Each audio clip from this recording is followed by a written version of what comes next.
Hey y'all, welcome back to Business First Creatives. So listen, way back in episode 23 of this podcast, I shared the 4 core workflows I believed every creative business needed inside their CRM. And honestly, that episode still holds up. But you know I love a good glow up.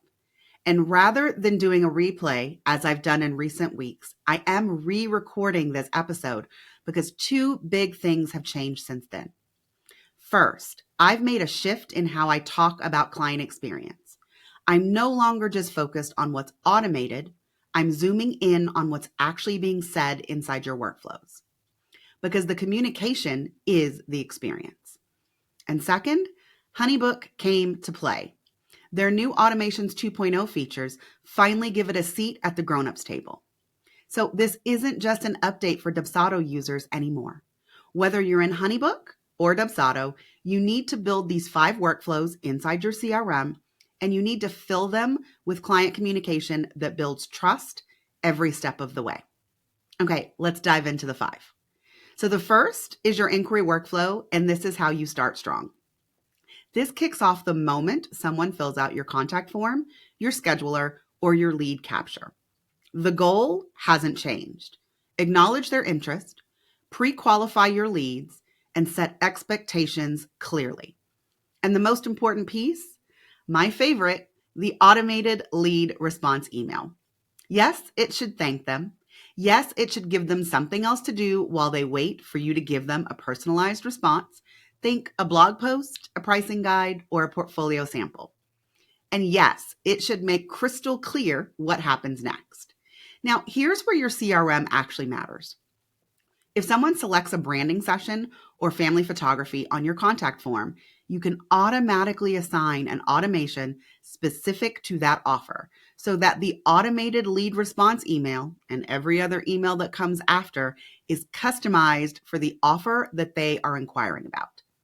That means you're sending the right email to the right lead, no manual filtering required. This isn't about impressing someone with your CRM. It's about delivering a seamless, confidence-building experience from the very first click. But let's be honest. If your client's first impression is a vague, "Thanks, I'll be in touch in 24 hours," that's a vibe killer, y'all. Okay, workflow number 2 is the booking workflow. This is when you seal the deal. And this one starts when you are ready to make an offer. Now, I don't care if you are sending pricing immediately or if you're hopping on a call first. What matters is that you are using a proposal or a booking smart file to give them a 5-minute booking process. It needs to be that they can accept your offer, sign your contract, and pay your invoice in less than 5 minutes. Now, what also matters in this particular workflow is that your CRM or you are following up. Not just once, not just with a, "Hey, let me know if you have any questions," but with actual guidance and thoughtful nudges that move the lead towards a yes. I recently did a replay on this podcast for the magic of follow-up emails, and that is linked in the show notes. Now for the follow-up email, this is also where HoneyBook Automations 2.0 really earns its keep. You can now follow up automatically if someone views your smart file but doesn't complete it. No more chasing and no more guessing.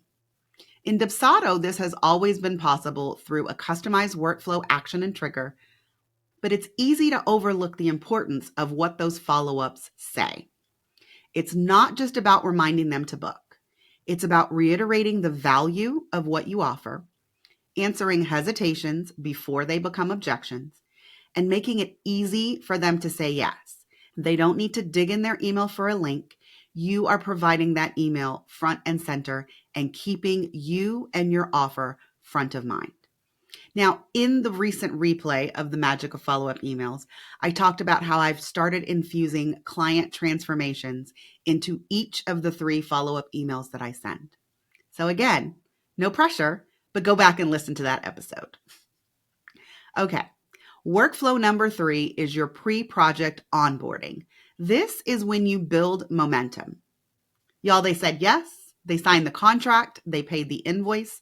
Amazing. Now what? This is what I like to call the messy middle.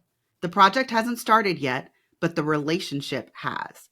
And if you go silent, you risk breaking trust before you ever get to deliver the work. Now, this workflow includes a personalized welcome email, a client questionnaire or prep guide, timeline or scheduling reminders as needed, and any FAQs or resources to help them get ready for your service. This isn't just onboarding, it's confidence building. And if you've ever had a client email you mid-project to ask what's happening or when they'll hear from you again, this workflow fixes that. And most importantly, it sets the tone for a smooth project when you're in the lead. Okay. Workflow number 4. Now, the original workflow that I talked about in episode 23 was just a general offboarding.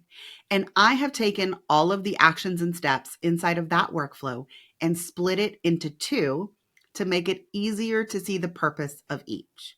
So first, we're going to talk about service and delivery. This is where a lot of creatives close the tab and call it done. You've delivered the final gallery, the PDF, the logo files, and your email says, let me know if you have any questions. Nope, not anymore. This workflow is going to include a clear delivery email with usage instructions or next steps. It's going to include reminders about expiration dates, deadlines, or product discounts. And it is going to set you up for the next phase where you will collect feedback, testimonials, and referrals. This is when you help clients reflect on the experience and celebrate the final product. You're setting the stage for the next phase. Okay, workflow number 5 is rebooking and referrals. This is when you extend your relationship with this particular client. This is your offboarding magic. It's where you thank them genuinely and invite them to stay in your orbit. And you make it super easy to work together again or refer you to someone else.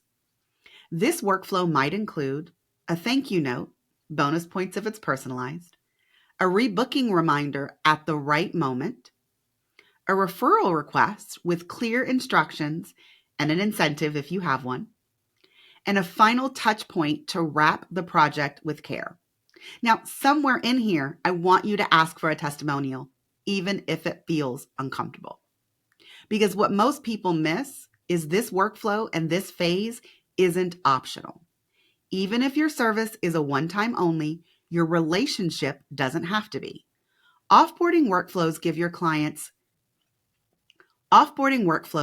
clients feeling seen and supported, and they're one of the easiest ways to generate recurring revenue without doing more marketing. Okay, so those are the 5 workflows. But most importantly, those are the 5 conversations you need to be having with your clients. And your CRM can help you deliver some of it on autopilot. Whatever tools you're using, it's the words that matter most. And if you're ready to write some of those emails with more purpose, more personality, and more confidence, stay tuned. Because in the next episode, I'm bringing you the first lesson of my new course, Email Like You Mean It. It's called the Confidence Loop, and it'll help you understand exactly why your emails aren't just messages, they're momentum. You don't want to miss it. Okay, y'all, that's it for this episode. See you next time.